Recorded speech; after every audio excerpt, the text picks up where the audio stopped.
Alright. I feel like I'm opening a can of worms, but ripping the paneling off. That was probably the hardest part. Finally got this whole side off, all the furniture, except for that piece there. Helm's gonna be a pain in the ass. Just because there's 4 lag screws that go, actually bolts and nuts that go down through there. And the hard part we're finding, even with the pedestal there, is that the 7 bolts that go through have nuts on the bottom, but because I have underskin, which I'll show you here, being a Tritoon and having the underskin all the way down, we can't get to the nuts on the underside. So that's the downside. It took a little bit of brainstorming, so we kind of figured it out.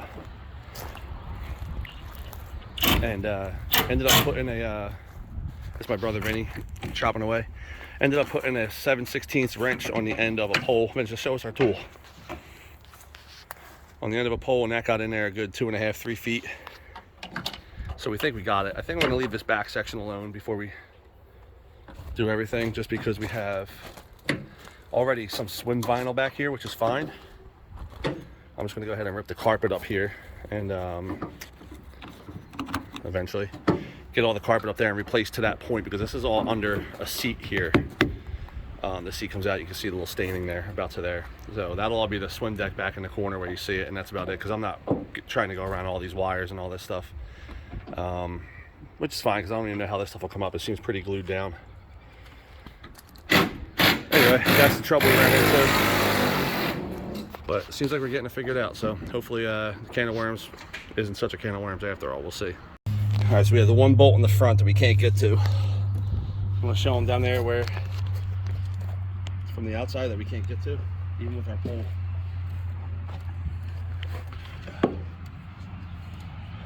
Even with our backyard redneck 7/16 wrench right here, it's just not happening. So we're gonna resort to, let's see, this pains me to do this.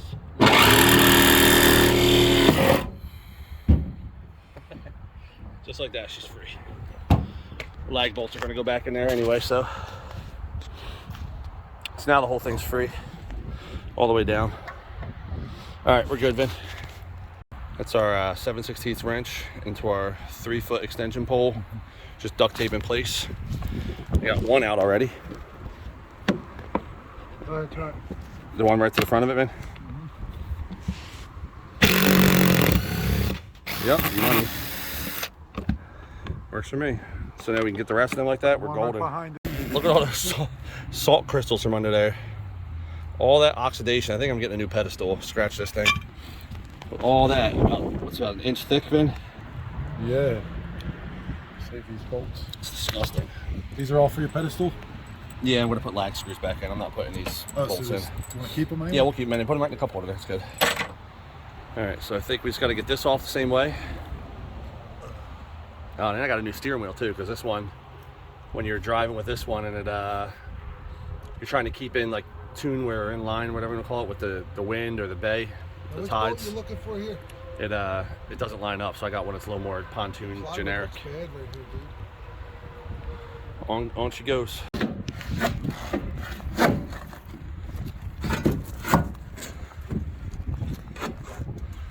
Oh, my poor boat.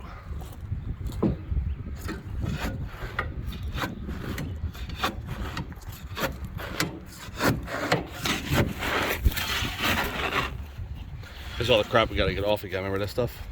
This is right here too.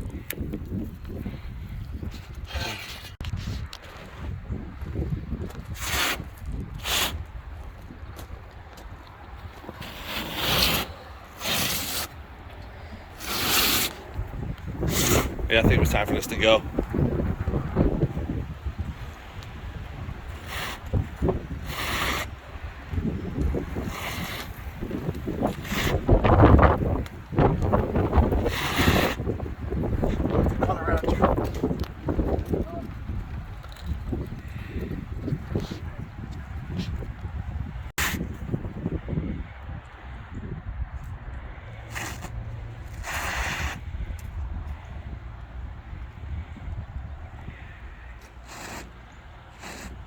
All right, it's probably about 40 minutes after my last update.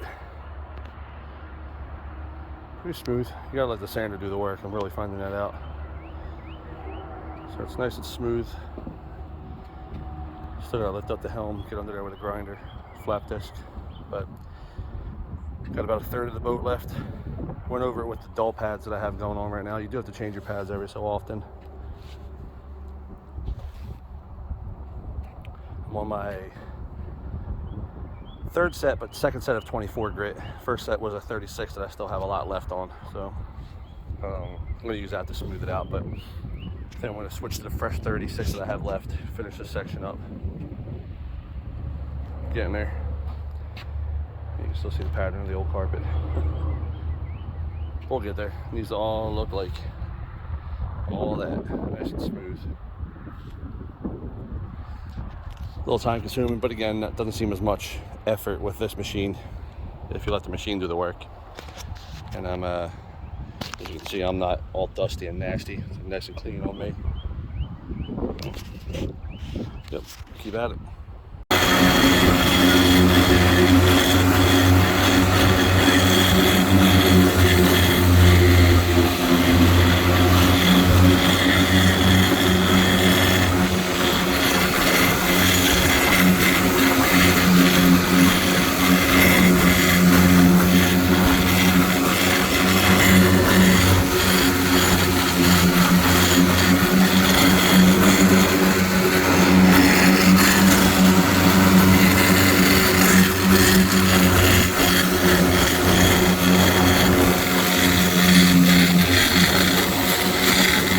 All right, progress on the pontoon woven vinyl floor replace, or carpet replace to the woven vinyl.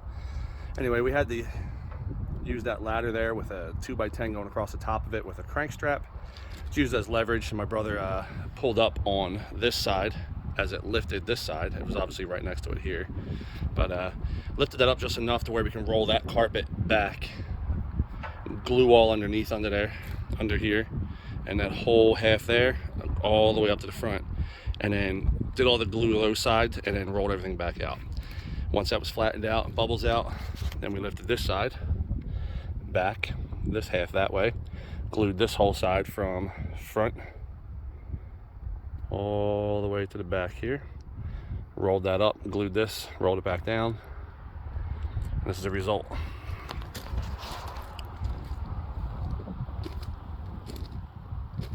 Trimmed all the edges.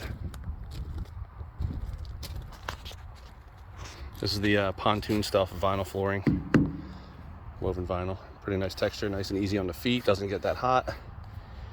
Trimmed it all back to the edges of the wood. I did have to put a couple, thank God we found it, when I would lift up on this wood, it was actually pulling away from the C-channel. So we had to pre-drill some new holes next to the other screws, and I went and got some stainless steel flatheads, 2 inches by number 12, I believe I used, and pre-drilled the holes, and you can see them coming through the bottom there, right next to the old screws. But got them all down there so the deck's nice and secure. Now she's just drying. We're going to staple the edges all the way around using some stainless steel T50 staples. Progress.